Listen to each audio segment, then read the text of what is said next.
Maswerteng umaga po mga ka-STL. Narito na po ang resulta ng STL Pampanga para sa araw na to, first draw March 17, 2026, araw ng Martes. Naway ang mga natayaan nyo pong mga numero kanina ay manalo nawa ngayong umagang ito, 11 AM. Kaya't kunin nyo na po ang inyong mga ticket. Narito na po ang resulta.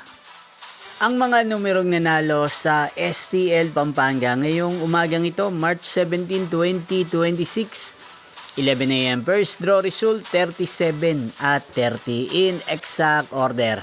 Again, 37 at 30. At ngayong umagang ito sa STL Pampanga, atin pong i-shoutout si Ate Jocelyn ng Pampanga. Shoutout po sa inyo, Ate Jocelyn. Sana po ay nasa maayos kayong kalagayan. At sa lahat po ng mga taga Pampanga, shoutout po sa inyong lahat. Inyo pong napanood ang resulta ng STL Pampanga. Magkita-kita pong muli tayo mamayang 4 PM. Thank you for watching.